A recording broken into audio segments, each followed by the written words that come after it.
जीत fix. मुझे पता है तुम्हारे लिए एंट्रेंस एग्जाम निकालना बहुत मुश्किल हो रहा है। तुम्हारे ऊपर बहुत प्रेशर है, घर वालों की कई उम्मीदें हैं, हर कोई तुम्हें खूब पढ़ने के लिए बोलता है और तुम भी कभी कभी ऐसा सोचकर टेंशन में आ जाते हो कि अगर सिलेक्शन ना हुआ तो। पर चिंता मत करना, क्योंकि कोई और समझे या ना समझे, मुझे पता है कि तू क्या है। तू इंजीनियर तो बचपन से ही है। तुझे पता होता था कि झूले को जितना पीछे खींच के छोड़ेगा उतना ही वो आगे जाएगा। बस ऑसिलेशन का फॉर्मूला नहीं पता था उस टाइम। तुझे पता होता था कि गेंद जमीन पर गिरकर लगभग कितना ऊपर उठेगी, वहां पर तू पहले पहुंच जाता था। बस ग्रेविटी की वैल्यू नहीं पता थी उस टाइम। फिर तुम जैसे जैसे बड़े होते गए तुम उन चीजों को समीकरणों से निकालने लगे। एक डिग्री वाला इंजीनियर भी तो वही करता है, बस तुम्हारे पास डिग्री ही तो नहीं है। ये एंट्रेंस की लड़ाई कहने को तो सिर्फ डिग्री के लिए है, लेकिन अगर तुम सिर्फ डिग्री पाने के लिए सोचकर इस एंट्रेंस एग्जाम का मुकाबला करोगे तो शायद तुम स्वार्थी कहलाओगे। क्योंकि हो सकता है शायद तुम सिर्फ अपने स्वार्थ के लिए इंजीनियरिंग कॉलेज की एक सीट बुक करने वाले हो, जबकि इतिहास में सिर्फ उसी ने नाम कमाया है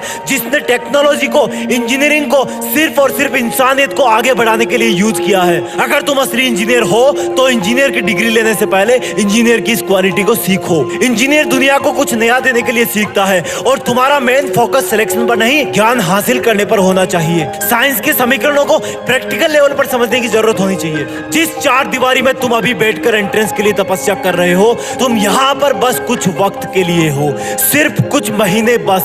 तुम यहाँ पर पूरी जिंदगी पर नहीं रहोगे। आगे की जिंदगी तुम्हारा वेट कर रही है, जहाँ पर किताबों में खेलने वाले समीकरण लोगों की जिंदगी से खेल रहे होंगे। क्योंकि आगे जाकर तुम इन्हीं समीकरणों से कोई बड़ी चीज बनाओगे और अगर वो टेक्नोलॉजी एक लाइन के समीकरण की वजह से फेल हुई तो भारी नुकसान होगा। प्रैक्टिकल लेवल पर समझो चीजों को।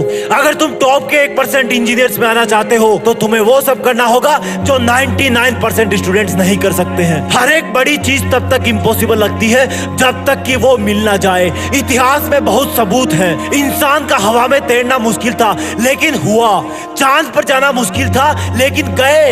इंजीनियर की डिग्री तो बहुत लोग ले सकते हैं, लेकिन कोई ऐसा पागल इंसान होता है जो इंजीनियरिंग को यूज करके इंसानियत को कहां से कहां पहुंचा देता है। दुनिया की सबसे बड़ी बिल्डिंग, सबसे बड़ा पुल, अंतरिक्ष में जाने वाला स्पेस मिशन, सुपर कंप्यूटर, ये सब बिना उन जिद्दी, इंटेलिजेंट और प्रैक्टिकल लेवल पर सोचने वाले इंजीनियर्स के कभी नहीं हो पाते। और उन जिद्दी इंजीनियर्स की कहानी स्टार्ट होती है जहां पर अभी तुम किताबों के बीच बैठे हो, जिस चार दीवारी में रहकर पढ़ रहे हो। हर एक भविष्य का इंजीनियर इन्हीं चार दीवारों में तपस्या करता है। जहां पर गली में कुल्फी बेचने वाला आता है, जब वो घंटी बजाता है तब तुम सोचते हो कि ऐसा कौन सा फिजिक्स का नियम है जो इस बीच की हवा के अदृश्य कणों को हिलाता हुआ इस आवाज को मेरे कानों में पहुंचा देता है। एक इंजीनियर के लिए उसकी इमेजिनेशन ही उसकी लिमिट होती है। जब डिक्शनरी बनी थी तब शायद थोड़ी सी मिस्टेक हो गई थी। इम्पॉसिबल का मीनिंग मुश्किल होना चाहिए था, ना कि असंभव। पॉसिबल का मतलब मेहनत होना चाहिए था, लेजीनेस का मतलब मौत होना चाहिए था।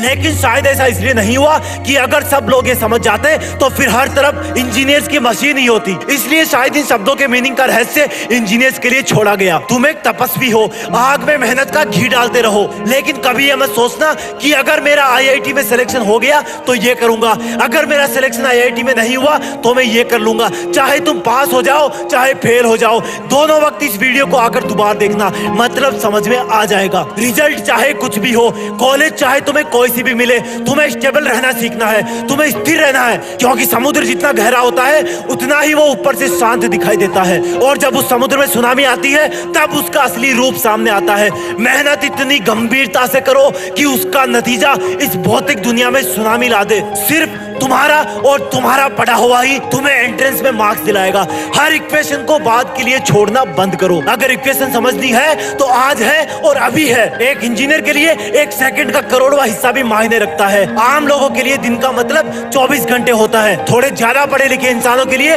86,400 सेकंड होता है, लेकिन एक इंजीनियर के लिए एक दिन में 8.64 10⁻³ नैनो सेकंड होता है। कल पर डालने की आदत सुधारो अपनी, क्योंकि अगर एक बार तुमने आदत बना ली तो फिर वो आदत तुम्हें बनाएगी, अब चाहे अच्छी हो या फिर बुरी। असली हिम्मत वाला स्टूडेंट वो होता है जो उसके बाद भी पढ़ता रहता है जब उसका दिमाग उसको फिजिकल कंफर्ट के लिए फोर्स करने की कोशिश करता है। वो हर रात को सबसे लेट सोता है, वो हर सुबह सबसे पहले उठता है। उसको पता होता है कि वो लंबी रेस का घोड़ा है। उसका दिमाग हमेशा समीकरणों में उलझा रहता है। हर वक्त उसके दिमाग में बस एक चीज होती है कि मुझे टॉप 1% के भी 1% में कैसे आना है, मुझे कौन सी आदत बदलनी है, मुझे कहां कब क्या करना है जिससे मेरी तुम्हारी रणनीति और तेज तर्रार हो जाए, क्योंकि तुम वो इंसान हो जिस पर बहुत बड़ी जिम्मेदारी है, जिसको आगे आने वाली कई सदियों में लोग उसकी टेक्नोलॉजी में रिवॉल्यूशन की वजह से जानेंगे, जिसकी बदौलत इंसानियत एक नई जनरेशन में चली जाएगी। शायद कोई एक समीकरण उसके नाम से भी बन जाएगा, क्योंकि वो समीकरणों को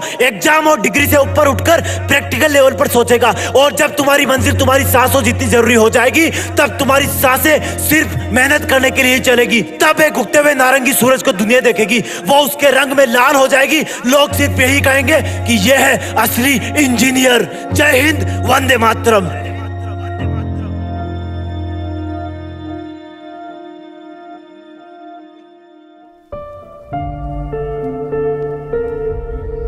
जीत फिक्स।